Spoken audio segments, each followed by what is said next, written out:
নমস্কার, আমাদের ইচ্ছে অ্যান্ড ব্লগের নতুন একটা পর্বে আপনাদের সকলকে স্বাগত জানাই। আজ শনিবার ইচ্ছের ছিল স্পোর্টস, তাই সকাল সকাল ব্রেকফাস্ট করে আমি ইচ্ছের সাথে একটু বসে আছি, ওকে সঙ্গত দিচ্ছি। আর ওর বাবা গেছে বাজারে, একটু পর ও ফিরে এলে ভেবেছি রান্না বসাবো। মামা তোকে তাহলে ভালো গিফট দিয়েছে, কুড়েমি করে খেলাও যাচ্ছে। যা, বেলুন চলে গেল। বাজারে আর কিছু ছিল না। এই যে পেয়ারা ছিল, এত কিছু একসাথে নিয়ে চলে এসেছি। তারপর অনলাইনে টুকটাক করে গোটা সপ্তাহ একটা করে অর্ডার দিয়ে দিলাম। পেয়ারা ঠিক আছে, খুব সুন্দর পেয়ারা গুলো দেখো। আমাদের যখন গাছে এরকম পেয়ারা হতো না, পাখিরা এই পেয়ারা গুলো খেতে দেয়। ঠিক আছে, ওরা আবার দেখে দেখে খায় কি আবার, যে এইটা খাবো এটা খাবো না, এরকম ভাবে দেখে দেখে ওরা খায়। আচ্ছা ওদের আবার রং দেখে খায়, এরকম পেয়ারা ছাড়া ওরা খায়। ঠিক আছে, এখানে রেখে দিচ্ছি। পেয়ারা গুলো ফ্রিজের উপর খুলে রেখে দেবো এখন। পনির এনেছো নাকি? পনির এনে হয়েছে। এই তো পালং শাক দেখো কত এই পালং শাকগুলো খুব ফ্রেশ আছে। ফ্রেশ একদম, কোনো সার নেই এটা। আমি কোনো সার নেই ওকে বলেছি। ওই খেতে থেকে তুলে নিয়েছি। ঠিক আছে, এই না আরেকটা, দুটো লাগবে না তিনটে? রেখে দাও আছে। ঠিক আছে, রুটি খাবো আজ। হ্যাঁ পনির এনেছি, আর ওইদিকে পালক শাক আছে। আজকে কি পালক শাকের মানে পালক পনির বানানো যাবে? পালক পনির বানানো যাবে। তাহলে আজ তাহলে কি দুপুরে ভাত খাবেন? হ্যাঁ ভাত তো না আজ।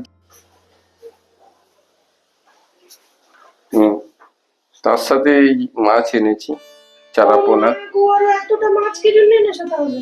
চারাপোনা অনেকদিন কালকে আনতে পারতে। না, চারাপোনা অনেকদিন ধরে খাওয়া হয়নি। মাছগুলো পুরো ফ্রেশ আছে। হ্যাঁ খুব ফ্রেশ। এটা তো বেঁচে ছিল, বেঁচে ছিল এগুলো। জানতো না? জানতো মাছ। ফুলকপি দিয়ে এটা ঝোল বানাবো, কালকে বানাবো। তাহলে আজকে আর হবে না? আজ মাছ ভাজা খেলে হতো গরম গরম। কি? হ্যাঁ মাছ ভাজা। মাছ ভাজা পনিরও খাবে, মাছ ভাজা পাগল নাকি? তাহলে কালকে খাবো, ছেড়ে দাও। একদিনে শরীর খারাপ হয়ে যাবে। পনির, পালক পনির বলছো, তার সাথে বলছো রুটি খাবো, তার সাথে বলছো পরোটা খাবো, তার সাথে বলছো মাছ ভাজা খাবো, নিয়ে তার তো শরীর খারাপ হবে। আজকে মার্কেটে আমি মাছের বাজারে গিয়েছিলাম। গুজরালি মাছ খুব পছন্দ হয়েছে, কিন্তু ইচ্ছের তো আমার পছন্দ হয় না। ইচ্ছে আমাদের মাছ খাওয়া 12টা বাজিয়ে দিয়েছে। তাহলে অনেক মাছ, অনেক রকমের মাছ এখানে পাওয়া যায় গড়িয়ার বাজারে। আজ কোনটাতে গেছিলে, গড়িয়া বাজার না হাটে বাজার? হাটে বাজার। আরে হাটে বাজার।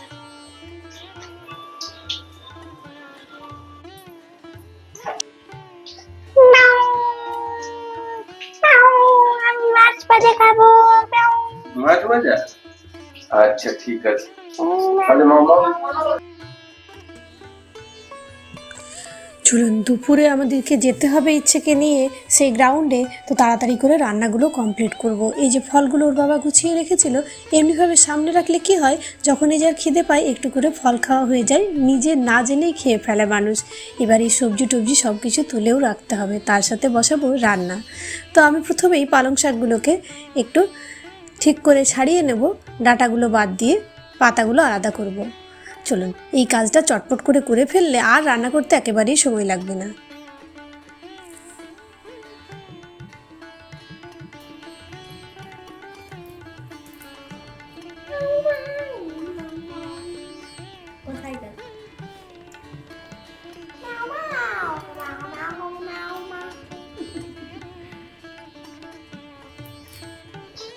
ওরে পিয়া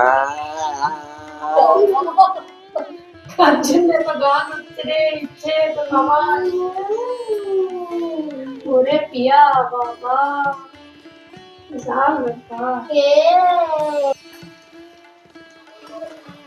একটাই পালং শাকের আটি নিলাম। হ্যাঁ, আর বাকি একটাই পনির নেব, আর বাকি পনিরটা তো একটা তোমার জন্য পরে স্ন্যাক্স করবো, হ্যাঁ তোমাদের জন্য, ঠিক আছে? তোমার নয় আমাদের জন্য। হুম, দুজনের জন্য। আর আমিও একটু প্রসাদ পাবো আপনাদের দয়াতে।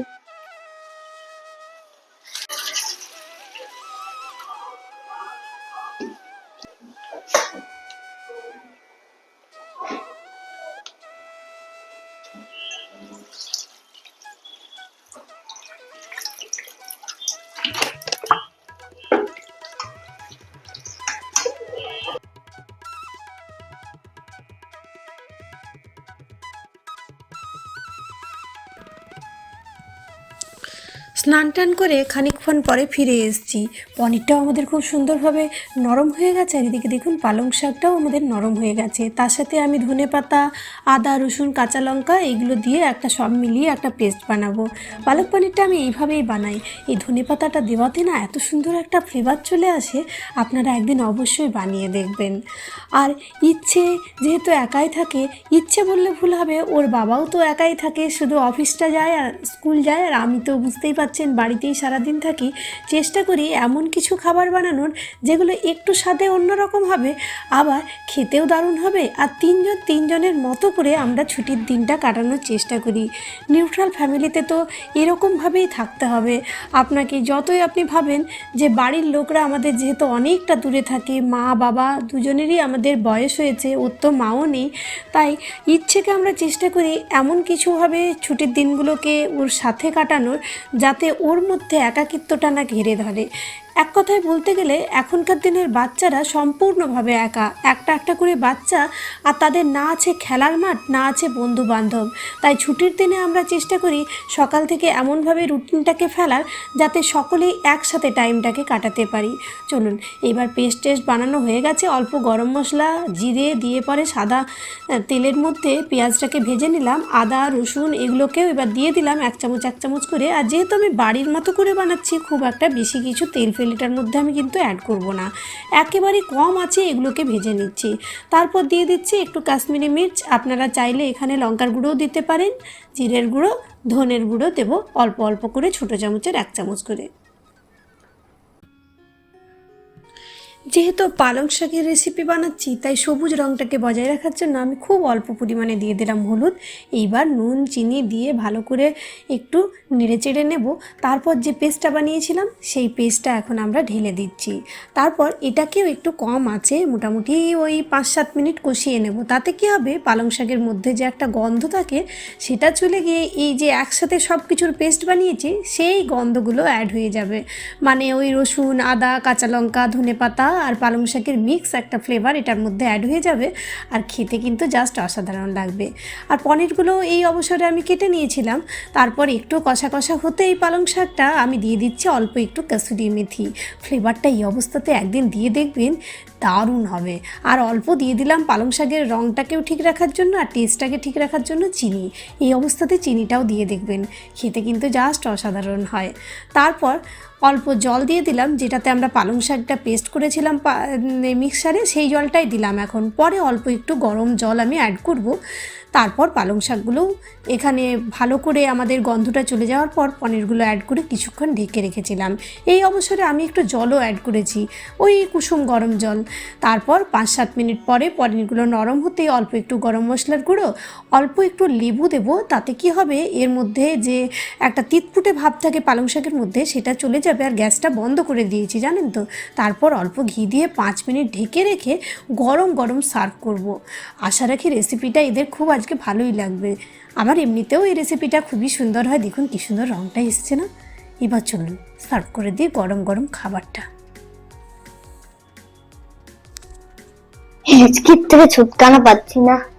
জল খেতে বললে শীতকালে বেশি বেশি করে জল খেতে হয় না, যেন বারবার করে বলি। আরে চলো দেখো রুটির সাথে কেমন লাগছে।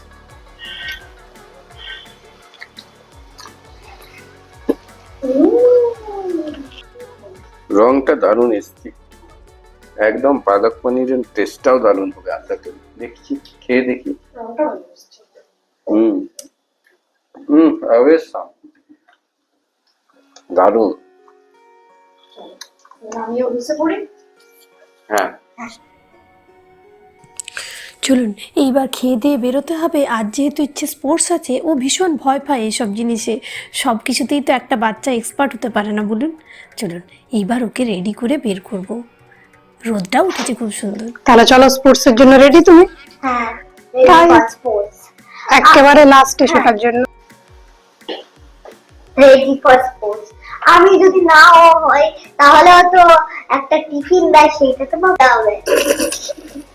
হে ভগবান, টিফিনের জন্য তুই ছুটতে যাচ্ছিস? না না, মানে যদি আমার হয়ে যায় তাহলে ওটা আমার এক্সট্রা আবার হয়ে যাবে। আচ্ছা, লাস্টে ছোটার জন্য বেস্ট অফ লাক। প্রতিবার লাস্টে ছোটে। লাস্টে আর পড়তে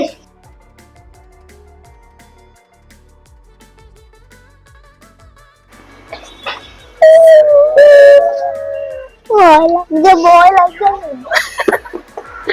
চলো দাও, কিচ্ছু হবে না, বেস্ট অফ লাক। চলো চলো।